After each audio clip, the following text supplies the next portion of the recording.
24 घंटे नहीं हुए हैं एनडी गठबंधन की सरकार बने, नरेंद्र मोदी को प्रधानमंत्री पद की शपथ लिए और भारतीय जनता पार्टी के लोगों के काले कारनामों ने एक बार फिर सिर शर्म से झुका दिया है। और ये जो आरोप लग रहे हैं ये हम नहीं लगा रहे हैं, ये बीजेपी के अंदर से, संघ के अंदर से उनके नेता, उनके कार्यकर्ता, उनके समर्थक लगा रहे हैं।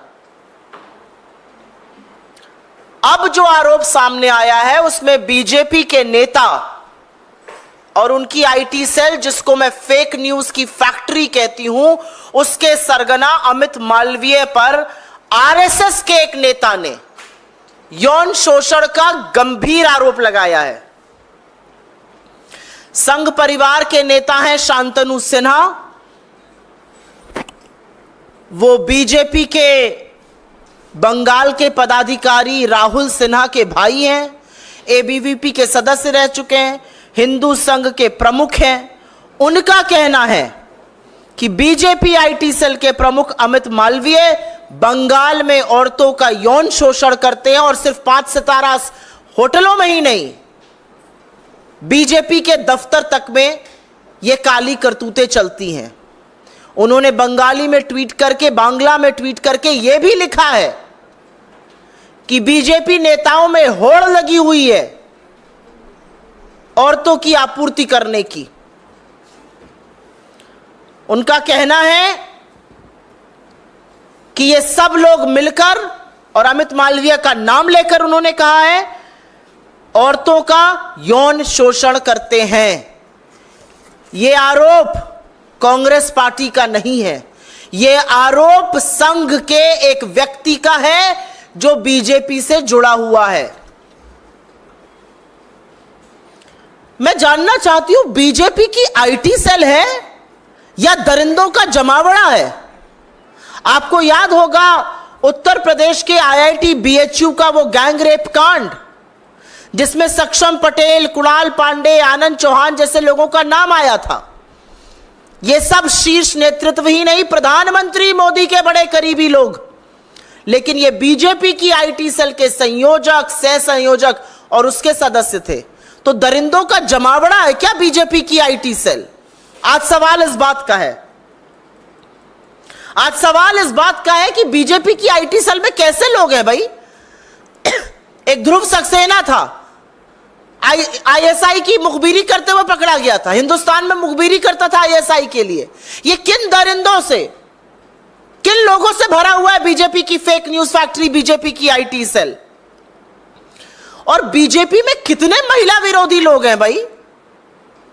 हाथरस से लेके लखीमपुर, लखीमपुर से लेके उन्नाव, उन्नाव से लेकर चाहे वो उत्तराखंड की अंकिता भंडारी हो, चाहे वो गुजरात की बेटी बिल्किस बानो हो, चाहे वो इस देश की सबसे होनहार खिलाड़ी बेटियां हो, हर बार आरोपी बीजेपी का नेता, कभी कुलदीप सेंगर, तो कभी चिन्मय आनंद, तो कभी ब्रजभूषण, तो कभी अंकिता भंडारी का हत्यारा जिसके पिता बीजेपी के नेता है। कैसे लोगों से बीजेपी भरी पड़ी है? और सवाल इस बात का है कि इतने गंभीर आरोप आपके बड़े पदाधिकारी के खिलाफ लगे, लेकिन एक शब्द नहीं बीजेपी की ओर से, कोई प्रतिक्रिया नहीं, कोई उस पर एक्शन लेने की बात नहीं। तो आज सवाल इस बात का है कि सुई टपक सन्नाटे का सच क्या है? किसको बचाया जा रहा है? क्यों बचाया जा रहा है? किसके कहने पर बचाया जा रहा है? अगर इतना बड़ा आरोप किसी बीजेपी के बड़े पदाधिकारी पर लगा है तो बीजेपी का नेतृत्व क्या कर रहा है? नरेंद्र मोदी किस मुंह से महिलाओं की संरक्षण की बात करते हैं जब वो संरक्षण हर बार आरोपी को देते हैं? और ये महज संयोग नहीं है, महज संयोग नहीं है कि फिर से यौन शोषण का आरोप एक ऐसे व्यक्ति पर लगा जो सत्तारूढ़ दल में एक बड़े पद पर बैठा है। जो प्रचार प्रसार का एक तरह से प्रमुख है, जो नैरेटिव बनाता है, इस व्यक्ति ने अपना इतिहास इनका खखोल लीजिएगा, इतने ऐसे व्यक्ति को ऐसे पद पर बिठाना यह बीजेपी का नैतिक दिवालियापन दिखाता है। यह वो व्यक्ति है जिसने खुलेआम पोर्नोग्राफी की बात करी है। यह वो व्यक्ति है जिसने विपक्ष के खिलाफ झूठ, मनगढ़ंत कहानियां, हर तरह के षड्यंत्र रचे हैं। राजनीतिक प्रतिद्वंद्विता को किनारे रखकर इसने देश के प्रथम प्रधानमंत्री पंडित नेहरू तक को नहीं बख्शा। उनकी अपनी बहन और भतीजियों के साथ की फोटो को इसने दुष्प्रचार करके चलाया, लांछन लगाए। इस आदमी ने राहुल गांधी के बयानों को काट छाट कर उनकी छवि धूमिल करने का कुत्सित प्रयास किया। इस व्यक्ति ने तमाम मर्यादाओं को लांघते हुए सोनिया जी के खिलाफ, विपक्ष के तमाम नेताओं के खिलाफ दुष्प्रचार किया। कोई राजनीतिक मर्यादा, कोई राजनीतिक शुचिता इस आदमी ने नहीं रखी और एक ऐसी फेक न्यूज फैक्ट्री बना दी बीजेपी की, जो सिर्फ झूठ, सिर्फ मनगढ़ंत कहानियां, मनोहर कहानियां रचती है, आधा सच और पूरा झूठ फैलाती है। तो आज हमारी मांग है कि आरएसएस के एक वरिष्ठ पदाधिकारी के इस बयान पर बीजेपी क्या कर रही है। हमारी मांग है कि एक निष्पक्ष जांच हो। हमारी मांग है कि सच सामने आए और हमारी मांग है कि जब तक जांच पूरी तरह से कार्रवाई ना हो जाए, सत्तारूढ़ दल के इतने बड़े पद पर एक ऐसा व्यक्ति नहीं बैठ सकता है जिस पर इतने बड़े यौन शोषण के गंभीर आरोप लगे हैं। मैं पूछना चाहती हूं, मंत्रालय आवंटन तो अभी बाकी है, लेकिन क्या कोई नया बाल विकास मंत्री जो भी बनेगा या बनेंगी, वो भी पहले वाली की तरह आंखों पर पट्टी और मौन व्रत रख लेंगी? इस देश में राष्ट्रीय महिला आयोग तो है, वो सिर्फ विपक्ष में जब कुछ होता है तो जागती हैं। इसका स्वतः संज्ञान नहीं लीजिएगा, नहीं जाइएगा कोलकाता, नहीं कीजिएगा कार्रवाई। आप महिलाओं के संरक्षण, उनके अधिकार, उनके सामर्थ्य, उनके संबल के लिए है, लेकिन आपने सिर्फ गंदी घिनौनी राजनीति की है। आज भी वक्त है, जाग जाइए। मेरा अपना मानना है कि कठोर कदम उठाने चाहिए भारतीय जनता पार्टी को।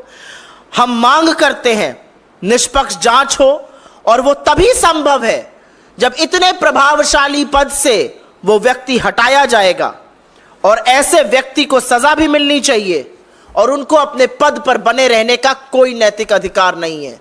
I will very briefly make a statement in English. It has come to light not by us, it has come to light by members of the Rashtriya Swayamsevak Sangh who are on record. A gentleman by the name of Shantanu Sinha, related to Rahul Sinha, an office bearer of the BJP in Bengal, a member of the ABVP, a prominent member of the RSS there, has said that the BJP IT cell head, the fake news factory that Mr. Amit Malviya runs, he has alleged that Mr. Amit Malviya has indulged in nefarious activities. He has indulged in sexual exploitation of women, not just in 5-star hotels, but in BJP offices in Bengal. And the only thing that we seek of the BJP is justice for women finally. Whether it is Hathras or Lakhimpur or Shahjahanpur or our most decorated athletes or Uttarakhand or Bilkis Bano, the Prime Minister has consistently given political patronage and support to perpetrators of the crime. It's high time you stand with women. It's high time you stand with India's daughters. And unless and until you do not answer their plight, you have no business to be in power. The reality is, less than 24 hours after the Prime Minister has been sworn in, very, very serious charges of sexual exploitation have been leveled against a very prominent office bearer of the BJP, the head of its IT cell. But is it to anybody's surprise? The IIT BHU gang rape, if you remember, And the three people involved, Saksham Patel, Kunal Pandey and Anand Chauhan, all members of the BJP IT cell, all extremely close to senior leaders of the BJP, including Narendra Modi. This is a pattern. It's a pattern, whether it's Kuldeep Singh Sengar or Chinmayanand or Brij Bhushan or Ankita Bhandari's murderer or those who were released, who killed and who gang raped Bilkis Bano and her family. It's a pattern. They're all BJP leaders and each one of them has been protected by Narendra Modi.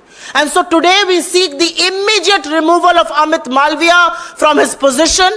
It's an extremely influential position. It's a position of power and there can be no independent inquiry. There can be no independent probe. There cannot be justice unless and until he doesn't get removed from his position. He cannot continue in that position of authority and influence if justice indeed has to be done.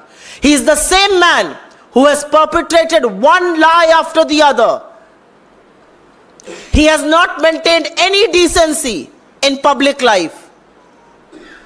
He has not even spared India's first Prime Minister, Nehru. He has publicized and maligned Nehru for images with his sister and his niece. He has cut and snipped Rahul Gandhi's media bites, his statements, his addresses. He has crossed every limit of morality and decency in public life when he leveled charges against opposition leaders. And a man like this is influential within the BJP system, and we want his immediate removal for independent probe to happen. We only hope that the Prime Minister will learn some lessons in the 63 seats that he lost. The Prime Minister will learn humility. The Prime Minister will learn that he cannot consistently stand with people who exploit women. And we hope that the new Minister for Women and Child Development is not going to be a mute bystander to women's plight. We do hope the National Commission for Women will finally find their voice, their conscience and their morality and will take suo motu cognizance of this matter and will take the first flight available to Kolkata. That's what we demand. The justice can only be done if indeed this man is removed from his position of authority and power. आपके सवालों का स्वागत है. पहले मैं suo motu सवालों का जवाब दूंगी. शुक्ला नहीं सिन्हा जो आरोप लगाए हैं कि ऐसा सिर्फ 5 स्टार होटल ने बंगाल के भाजपा कार्यालय में हुआ, साथ ही साथ उन्होंने ये कहा कि बंगाल नेताओं में ऐसी प्रतियोगिता चलती है कौन नेता कितनी अधिक लड़कियां आपूर्ति करते अच्छा पद हासिल करे. जी हाँ, और मुझे ऐसा लगता है कि ये आरोप विपक्ष के किसी नेता ने नहीं लगाए हैं, नहीं तो इस पे बीजेपी कहती कि हम विपक्ष की राजनीति कर रहे हैं. ये आरोप संघ के एक बड़े पदाधिकारी ने लगाए हैं जिसका भाई बीजेपी का पदाधिकारी है, जो बंगाल में है, जिसने बांग्ला में सब कुछ लिखा है. तो हम ये पूछना चाहते हैं कि बीजेपी किस चीज का इंतजार कर रही है? क्यों आपकी आईटी सेल ऐसे दरिंदों से, ऐसे देशद्रोहियों से, ध्रुव सक्सेना जैसे लोगों से, सक्षम पटेल जैसे लोगों से, अमित मालविया जैसे लोगों से भरी पड़ी है? इस देश की आधी आबादी आपसे पूछ रही है 63 सीटें हारने के बाद क्या आपके अंदर की नैतिकता जागेगी? यह पूछना चाहती है इस देश की आधी आबादी, या आप फिर से एक आरोपी, एक दरिंदे के साथ खड़े होकर उसको संरक्षण दीजिएगा? मैं जानना चाहती हूं जो औरतों के नाम पर गंदी राजनीति करते हैं, क्या वो वहां जाएंगे? क्या इसका संज्ञान लेंगी नेशनल कमीशन ऑफ वुमेन की चीफ, या आंखों पर पट्टी और मुंह में दही जमाए चुप और मौन व्रत ले लेंगी? आज सवाल इस बात का है. कोई और सवाल इस पर? मैम, 2 दिनों से टीएमसी भी इस मसले को उठा रही है और वहां पर राज्य में टीएमसी की सरकार भी है जो आपकी सहयोगी है.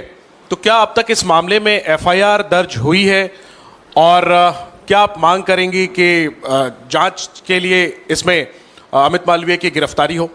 मेरा अपना मानना है कि बंगाल में जो सरकार है और जिसकी प्रमुख ममता बनर्जी जी हैं, वो जरूर इस मसले का संज्ञान ले रही हैं और जरूर इस पर कानूनी और पुलिस कार्रवाई होगी. अगर एक व्यक्ति इतने गंभीर आरोप लगा रहा है, बीजेपी के एक प्रमुख पदाधिकारी पर, तो आपके सामने दो औचित्य हैं। या तो बीजेपी आए और पूरे दमखम के साथ कहे कि यह आरोप गलत है, हम इनको सिरे से खारिज करते हैं, जिसने आरोप लगाया है हम उसके खिलाफ कानूनी कार्रवाई करेंगे, करें मानहानि का दावा। या तो बीजेपी ये करे, या बीजेपी थोड़ी सी नैतिकता दिखाए, सामने आए और बोले गंभीर आरोप है, देश की आधी आबादी के खिलाफ है, आरोप बहुत संगीन है, जो व्यक्ति इतने इन्फ्लुएंशियल पद पर बैठा है पहले उनको उनके पद से मुक्त किया जाएगा, एक इंडिपेंडेंट जांच की जाएगी और उसके बाद आगे की कार्रवाई होगी। यही दो रास्ते हैं बीजेपी के पास। लेकिन बीजेपी की ओर से आपको सुई टपक सन्नाटा सुनाई दे रहा है। साए साए एक शब्द नहीं बोल रही है भारतीय जनता पार्टी। ना वो ब्रजभूषण पे बोलते हैं, ना वो कुलदीप सिंह सेंगर पे बोलते हैं, ना वो चिन्मयानंद पर बोले, ना वो हाथरस पे बोले, ना वो लखीमपुर के चीरहरण पे बोले, ना वो अंकिता भंडारी पर बोले, ना वो IIT BHU पर बोले, ना वो बिल्किस बानो पर बोले। लेकिन इस देश ने आपको दिखाया, इस देश की महिलाओं ने आपको दिखाया, आप जिसको अपनी जीत बनाकर चल रहे हैं वो निर्णायक नैतिक हार है, और बहुत कारणों से हुई। उसमें से एक कारण यह भी था कि आप इस देश की आधी आबादी के तिरस्कार में और हर वक्त संरक्षण आरोपियों को देने में खड़े होते हैं।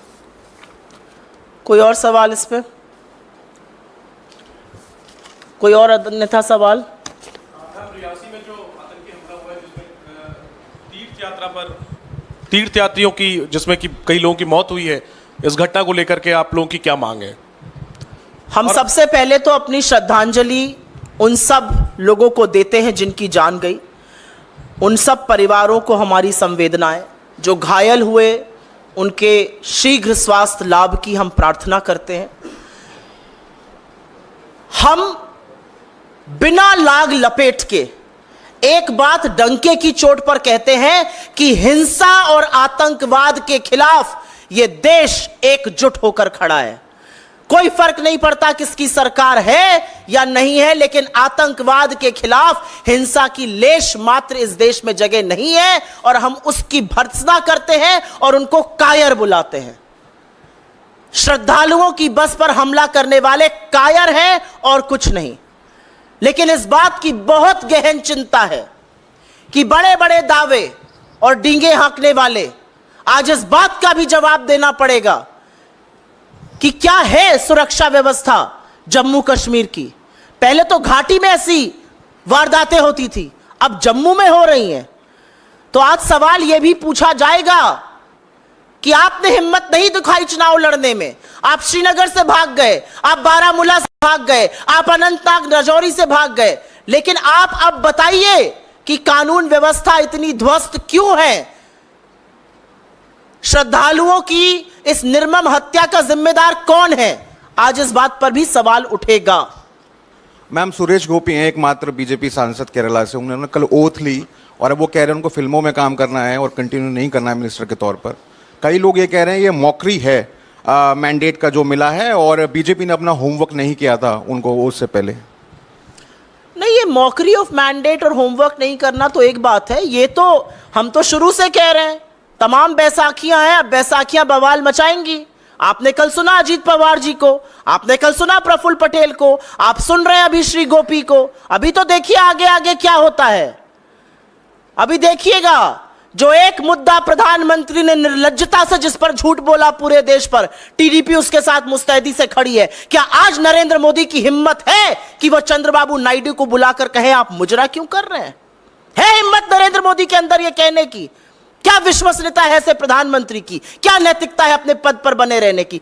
63 सीटें आप हार गए, इस देश ने आपको नकार दिया। अब नाक रगड़ के आप एक तिहाई प्रधानमंत्री बनकर एक अल्पमत इसकी कोalition की सरकार चला रहे हैं। आपने जिस नीतीश के डीएनए पर सवाल उठाया था, आज आप उनके सामने नतमस्तक होके पड़े। तो आज पूछना पड़ेगा ना आपसे।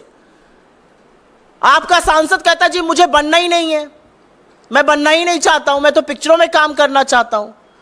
ये इस देश के लोकतंत्र का मखौल है, और इसका सबक जनता अभी और आने वाले दिनों में सिखाएगी। अभी तो जनता ने खड़े होकर सिखाया है सबक। बस आपके अहंकार का अंत होगा, यह जनता ने मैसेज दे दिया है। समझने वाला समझेगा, जो ना समझे वो अनाड़ी है। लेकिन जो खींचतान है वो तो अभी मंत्रालयों को लेकर, पोर्टफोलियो को लेकर, कैबिनेट या एमओएस को लेकर अभी देखिएगा क्या क्या होता है। जो व्यक्ति अपनी मनमर्जी से, जो व्यक्ति तुगलकी फरमानों से, जो तानाशाही से, जो मन में आया माय वे और द हाईवे की सरकार चलाता था, अब उसको सबक सिखाएंगे इनके घटक दल, सबक सिखाएगी इस देश की जनता, सबक सिखाएगा कोalition का धर्म। मोदी जी एक बात नहीं जानते हैं और वो एक बात नहीं कर सकते हैं, वो समन्वय नहीं बना सकते हैं क्योंकि वो लोगों की बात नहीं सुनते हैं। तो देखिएगा इसका क्या हश्र होगा। जी सुप्रिया जी, जो कल की घटना हुई जिस कश्मीर में, जिस पर आप भी सवाल उठा रही हैं, लेकिन ये आतंकी घटना है, लेकिन इसको एक वैसी घटना, सामान्य घटना बताने की कोशिश की गई और ऑफिशियली ट्वीट भी हुआ है पीएमओ से। तो क्या लगता है कि एक आतंकी घटना को छुपाने की कोशिश की गई है? क्योंकि कल मुझे नहीं पता, आपको पता है कि नहीं ये बात। अगस्त 2019 से, और मैं आपको बोलती हूं होमवर्क करिएगा, आप सब करिएगा, नरेंद्र मोदी का ट्विटर हैंडल खोलिए, पीएमओ का ट्विटर हैंडल खोलिए। अगस्त 2019 से आतंकी घटनाओं में हमारे जवान शहीद हुए, हमारे ऑफिसर शहीद हुए, पुलिस के लोग शहीद हुए, लेकिन नरेंद्र मोदी ने श्रद्धांजलि का एक शब्द तो छोड़ दीजिए, उन हमलों का संज्ञान तक नहीं लिया। अगस्त 2019 के बाद से यह पैटर्न है नरेंद्र मोदी का, और आज आतंकी हमले को ढकने की, तोपने की, उस पर लीपापोती की कोशिश बेकार है। आतंकी हमले के खिलाफ यह देश एकजुट होकर खड़ा है। आतंकियों को यह बात पूरी तरह से समझानी होगी कि आपकी हिंसा और आपकी नफरत के खिलाफ यह देश एकजुट है। ऐसी जरूरत कीजिएगा मत। हो गया? बहुत धन्यवाद आप लोगों का।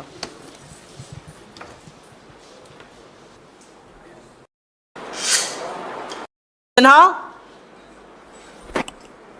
वो बीजेपी के बंगाल के पदाधिकारी राहुल सिन्हा के भाई हैं, एबीवीपी के सदस्य रह चुके हैं, हिंदू संघ के प्रमुख हैं। उनका कहना है कि बीजेपी आईटी सेल के प्रमुख अमित मालवीय बंगाल में औरतों का यौन शोषण करते हैं, और सिर्फ 5 सितारा होटलों में ही नहीं, बीजेपी के दफ्तर तक में यह काली करतूतें चलती हैं। उन्होंने बंगाली में ट्वीट करके, बांग्ला में ट्वीट करके यह भी लिखा है कि बीजेपी नेताओं में होड़ लगी हुई है औरतों की आपूर्ति करने की। उनका कहना है कि ये सब लोग मिलकर, और अमित मालवीय का नाम लेकर उन्होंने कहा है, औरतों का यौन शोषण करते हैं। ये आरोप कांग्रेस पार्टी का नहीं है, ये आरोप संघ के एक व्यक्ति का है जो बीजेपी से जुड़ा हुआ है। मैं जानना चाहती हूं, बीजेपी की आईटी सेल है या दरिंदों का जमावड़ा है? आपको याद होगा उत्तर प्रदेश के आईआईटी बीएचयू का वो गैंग रेप कांड, जिसमें सक्षम पटेल, कुणाल पांडे, आनंद चौहान जैसे लोगों का नाम आया था। ये सब शीर्ष नेतृत्व ही नहीं, प्रधानमंत्री मोदी के बड़े करीबी लोग। लेकिन ये बीजेपी की आईटी सेल के संयोजक, सह संयोजक और उसके सदस्य थे। तो दरिंदों का जमावड़ा है क्या बीजेपी की आईटी सेल?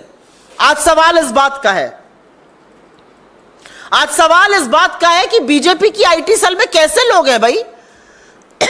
एक ध्रुव सक्सेना था, आईएसआई की मुखबिरी करते हुए पकड़ा गया था, हिंदुस्तान में मुखबिरी करता था आईएसआई के लिए।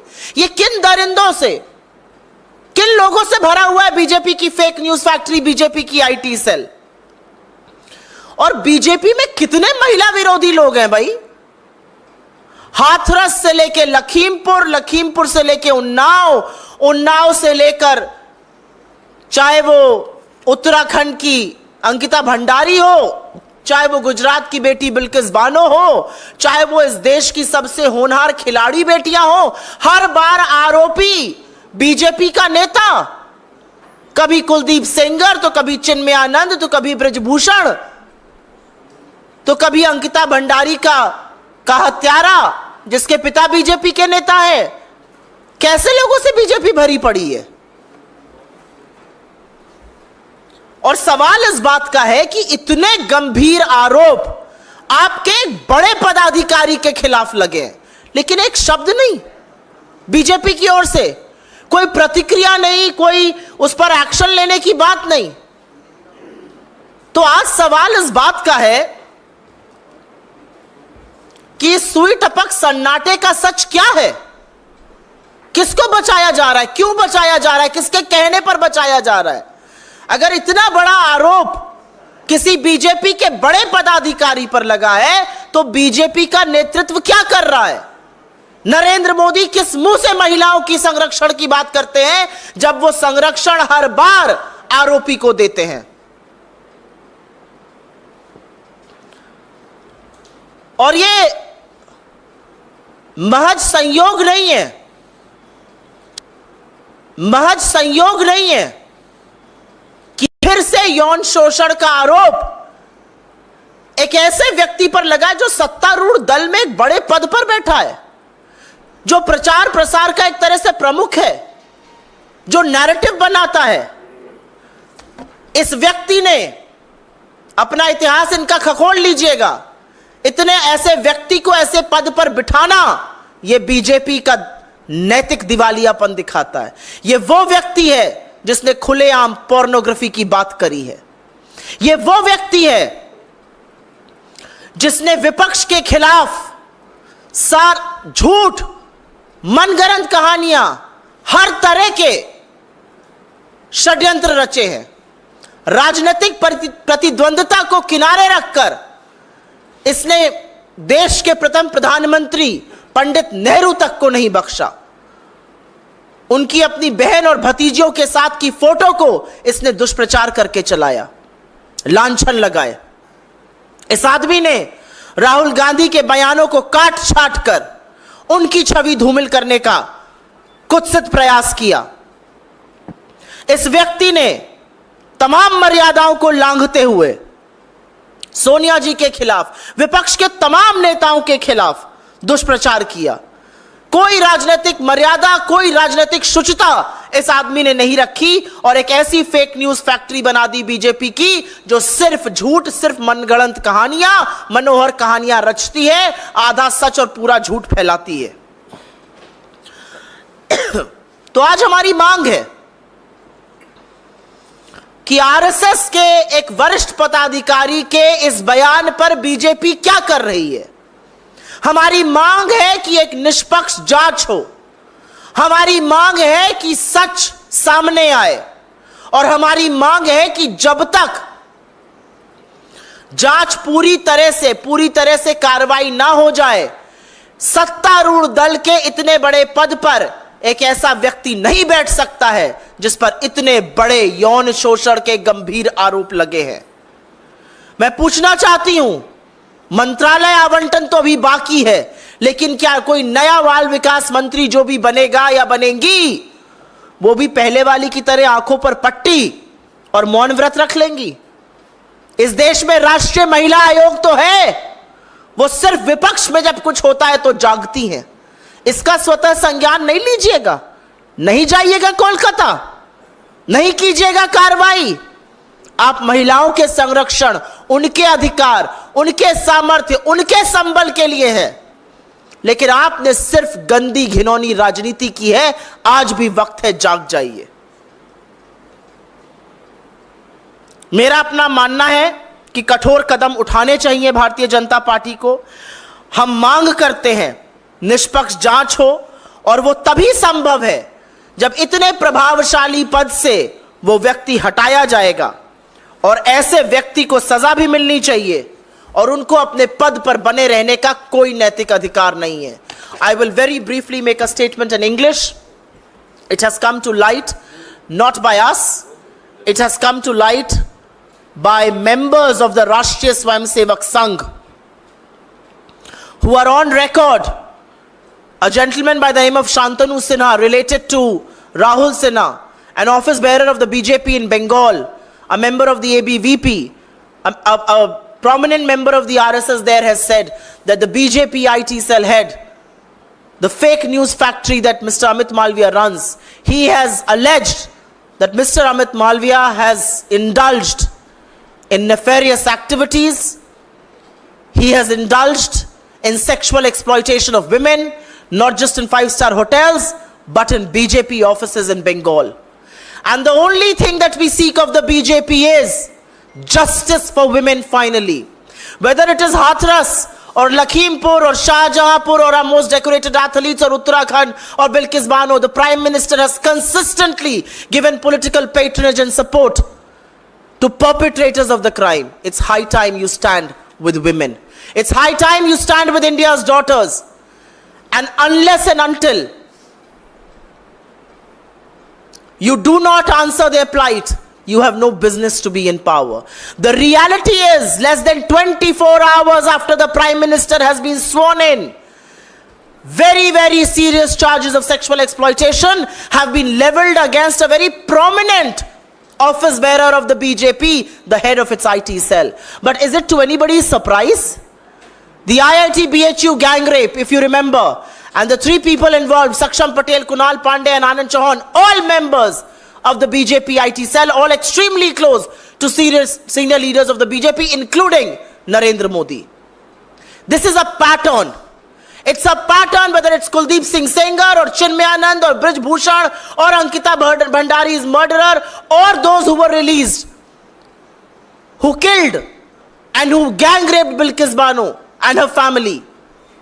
It's a pattern. They're all BJP leaders and each one of them has been protected by Narendra Modi. And so today we seek the immediate removal of Amit Malviya from his position. It's an extremely influential position. It's a position of power and there can be no independent inquiry. There can be no independent probe. There cannot be justice unless and until he doesn't get removed from his position. He cannot continue in that position of authority and influence if justice indeed has to be done. He is the same man who has perpetrated one lie after the other. He has not maintained any decency in public life. He has not even spared India's first Prime Minister, Nehru. He has publicized and maligned Nehru for images with his sister and his niece. He has cut and snipped Rahul Gandhi's media bites, his statements, his addresses. He has crossed every limit of morality and decency in public life when he leveled charges against opposition leaders. And a man like this is influential within the BJP system, and we want his immediate removal for independent probe to happen. We only hope that the Prime Minister will learn some lessons in the 63 seats that he lost. The Prime Minister will learn humility. The Prime Minister will learn that he cannot consistently stand with people who exploit women. And we hope that the new Minister for Women and Child Development is not going to be a mute bystander to women's plight. We do hope the National Commission for Women will finally find their voice, their conscience and their morality, and will take suo moto cognizance of this matter and will take the first flight available to Kolkata. That's what we demand. The justice can only be done if indeed this man is removed from his position of authority and power. आपके सवालों का स्वागत है. पहले मैं suo motu सवालों का जवाब दूंगी. मैम, जो आरोप लग रहे हैं, शुक्लानी सिन्हा जो आरोप लग रहे हैं कि ऐसा सिर्फ 5-स्टार होटल नहीं, बंगाल के भाजपा कार्यालय में वो साथ ही साथ उन्होंने ये कहा कि बंगाल नेताओं में ऐसी प्रतियोगिता चलती है, कौन नेता कितनी अधिक लड़कियां आपूर्ति करते अच्छा पद हासिल करे. जी हाँ, और मुझे ऐसा लगता है कि ये आरोप विपक्ष के किसी नेता ने नहीं लगाए हैं, नहीं तो इस पे बीजेपी कहती कि हम विपक्ष की राजनीति कर रहे हैं. यह आरोप संघ के एक बड़े पदाधिकारी ने लगाए हैं, जिसका भाई बीजेपी का पदाधिकारी है, जो बंगाल में है, जिसने बांग्ला में सब कुछ लिखा है. तो हम ये पूछना चाहते हैं कि बीजेपी किस चीज का इंतजार कर रही है? क्यों आपकी आईटी सेल ऐसे दरिंदों से, ऐसे देशद्रोहियों से, ध्रुव सक्सेना जैसे लोगों से, सक्षम पटेल जैसे लोगों से, अमित मालविया जैसे लोगों से भरी पड़ी है? इस देश की आधी आबादी आपसे पूछ रही है, 63 सीटें हारने के बाद क्या आपके अंदर की नैतिकता जागेगी? यह पूछना चाहती है इस देश की आधी आबादी, या फिर से एक आरोपी, एक दरिंदे के साथ खड़े होकर उसको संरक्षण दीजिएगा? मैं जानना चाहती हूं जो औरतों के नाम पर गंदी राजनीति करते हैं, क्या वो वहां जाएंगे? क्या इसका संज्ञान लेंगी नेशनल कमीशन ऑफ वुमेन की चीफ, या आंखों पर पट्टी और मुंह में दही जमाए चुप और मौन व्रत ले लेंगी? आज सवाल इस बात का है। कोई और सवाल इस पर? मैम, 2 दिनों से टीएमसी भी इस मसले को उठा रही है और वहां पर राज्य में टीएमसी की सरकार भी है जो आपकी सहयोगी है। तो क्या अब तक इस मामले में एफआईआर दर्ज हुई है और क्या आप मांग करेंगी कि जांच के लिए इसमें अमित मालवीय की गिरफ्तारी हो? मेरा अपना मानना है कि बंगाल में जो सरकार है और जिसकी प्रमुख ममता बनर्जी जी हैं, वो जरूर इस मसले का संज्ञान ले रही हैं और जरूर इस पर कानूनी और पुलिस कार्रवाई होगी। अगर एक व्यक्ति इतने गंभीर आरोप लगा रहा है बीजेपी के एक प्रमुख पदाधिकारी पर, तो आपके सामने दो औचित्य हैं। या तो बीजेपी आए और पूरे दमखम के साथ कहे कि यह आरोप गलत है, हम इनको सिरे से खारिज करते हैं, जिसने आरोप लगाया है हम उसके खिलाफ कानूनी कार्रवाई करेंगे, करें मानहानि का दावा। या तो बीजेपी ये करे, या बीजेपी थोड़ी सी नैतिकता दिखाए, सामने आए और बोले गंभीर आरोप है, देश की आधी आबादी के खिलाफ है, आरोप बहुत संगीन है, जो व्यक्ति इतने इन्फ्लुएंशियल पद पर बैठा है पहले उनको उनके पद से मुक्त किया जाएगा, एक इंडिपेंडेंट जांच की जाएगी और उसके बाद आगे की कार्रवाई होगी। यही दो रास्ते हैं बीजेपी के पास। लेकिन बीजेपी की ओर से आपको सुई टपक सन्नाटा सुनाई दे रहा है। साए साए एक शब्द नहीं बोल रही है भारतीय जनता पार्टी। ना वो ब्रजभूषण पे बोलते हैं, ना वो कुलदीप सिंह सेंगर पे बोलते हैं, ना वो चिन्मयानंद पर बोले, ना वो हाथरस पे बोले, ना वो लखीमपुर के चीरहरण पे बोले, ना वो अंकिता भंडारी पर बोले, ना वो आईआईटी बीएचयू पर बोले, ना वो बिल्किस बानो पर बोले। लेकिन इस देश ने आपको दिखाया, इस देश की महिलाओं ने आपको दिखाया, आप जिसको अपनी जीत बनाकर चल रहे हैं वो निर्णायक नैतिक हार है और बहुत कारणों से हुई। उसमें से एक कारण यह भी था कि आप इस देश की आधी आबादी के तिरस्कार में और हर वक्त संरक्षण आरोपियों को देने में खड़े होते हैं। कोई और सवाल इस पे? कोई और अन्यथा सवाल? रियासी में जो आतंकी हमला हुआ है जिसमें तीर्थ यात्रा पर तीर्थयात्रियों की, जिसमें कि कई लोगों की मौत हुई है, इस घटना को लेकर के आप लोगों की क्या मांग है? हम सबसे पहले तो अपनी श्रद्धांजलि उन सब लोगों को देते हैं जिनकी जान गई, उन सब परिवारों को हमारी संवेदनाएं, जो घायल हुए उनके शीघ्र स्वास्थ्य लाभ की हम प्रार्थना करते हैं। हम बिना लाग लपेट के एक बात डंके की चोट पर कहते हैं कि हिंसा और आतंकवाद के खिलाफ यह देश एकजुट होकर खड़ा है। कोई फर्क नहीं पड़ता किसकी सरकार है या नहीं है, लेकिन आतंकवाद के खिलाफ हिंसा की लेश मात्र इस देश में जगह नहीं है और हम उसकी भर्त्सना करते हैं और उनको कायर बुलाते हैं। श्रद्धालुओं की बस पर हमला करने वाले कायर हैं और कुछ नहीं। लेकिन इस बात की बहुत गहन चिंता है कि बड़े बड़े दावे और डींगे हाँकने वाले आज इस बात का भी जवाब देना पड़ेगा कि क्या है सुरक्षा व्यवस्था जम्मू कश्मीर की। पहले तो घाटी में ऐसी वारदातें होती थी, अब जम्मू में हो रही हैं। तो आज सवाल यह भी पूछा जाएगा कि आपने हिम्मत नहीं दिखाई चुनाव लड़ने में, आप श्रीनगर से भाग गए, आप बारामूला से भाग गए, आप अनंतनाग राजौरी से भाग गए, लेकिन आप अब बताइए कि कानून व्यवस्था इतनी ध्वस्त क्यों है? श्रद्धालुओं की इस निर्मम हत्या का जिम्मेदार कौन है? आज इस बात पर भी सवाल उठेगा। मैम, सुरेश गोपी हैं एकमात्र बीजेपी सांसद केरला से। उन्होंने कल ओथ ली और अब वो कह रहे हैं उनको फिल्मों में काम करना है और कंटिन्यू नहीं करना है मिनिस्टर के तौर पर। कई लोग ये कह रहे हैं ये मॉकरी है मैंडेट का जो मिला है और बीजेपी ने अपना होमवर्क नहीं किया था उनको उससे पहले। नहीं, ये मॉकरी ऑफ मैंडेट और होमवर्क नहीं करना तो एक बात है, ये तो हम तो शुरू से कह रहे हैं तमाम बैसाखियां हैं, अब बैसाखियां बवाल मचाएंगी। आपने कल सुना अजीत पवार जी को, आपने कल सुना प्रफुल्ल पटेल को, आप सुन रहे हैं अभी श्री गोपी को। अभी तो देखिए आगे आगे क्या होता है। अभी देखिएगा जो एक मुद्दा प्रधानमंत्री ने निर्लज्जता से जिस पर झूठ बोला पूरे देश पर, टीडीपी उसके साथ मुस्तैदी से खड़ी है। क्या आज नरेंद्र मोदी की हिम्मत है कि वह चंद्रबाबू नायडू को बुलाकर कहे आप मुजरा क्यों कर रहे हैं? है हिम्मत नरेंद्र मोदी के अंदर ये कहने की? क्या विश्वसनीयता है ऐसे प्रधानमंत्री की? क्या नैतिकता है अपने पद पर बने रहने की? 63 सीटें आप हार गए, इस देश ने आपको नकार दिया। अब नाक रगड़ के आप एक तिहाई प्रधानमंत्री बनकर एक अल्पमत इसकी कोalition की सरकार चला रहे हैं। आपने जिस नीतीश के डीएनए पर सवाल उठाया था, आज आप उनके सामने नतमस्तक होके पड़े, तो आज पूछना पड़ेगा ना आपसे।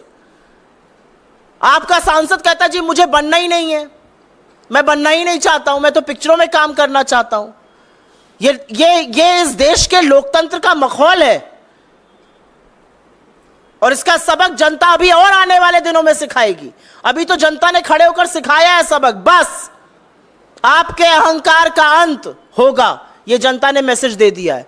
समझने वाला समझेगा, जो ना समझे वो अनाड़ी है। लेकिन जो खींचतान है वो तो अभी मंत्रालयों को लेकर, पोर्टफोलियो को लेकर, कैबिनेट या एमओएस को लेकर अभी देखिएगा क्या क्या होता है। जो व्यक्ति अपनी मनमर्जी से, जो व्यक्ति तुगलकी फरमानों से, जो तानाशाही से, जो मन में आया माय वे और द हाईवे की सरकार चलाता था, अब उसको सबक सिखाएंगे इनके घटक दल, सबक सिखाएगी इस देश की जनता, सबक सिखाएगा कोalition का धर्म। मोदी जी एक बात नहीं जानते हैं और वो एक बात नहीं कर सकते हैं, वो समन्वय नहीं बना सकते हैं क्योंकि वो लोगों की बात नहीं सुनते हैं।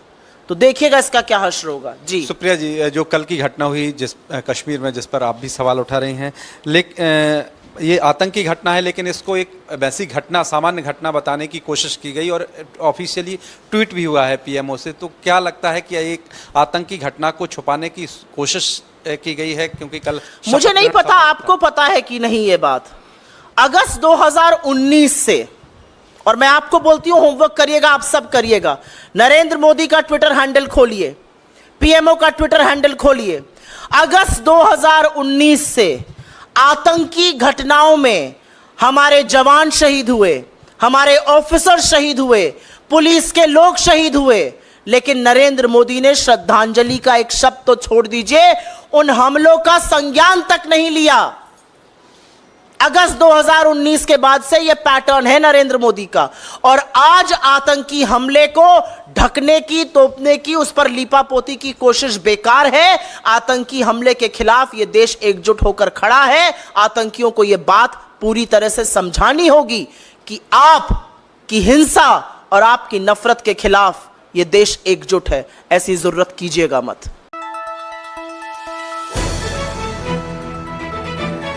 দ্য নিউজল্যান্ডছ অবিরত তথ্যানুসন্ধান, আপোনাৰ সেৱাত খবৰ সন্ধান।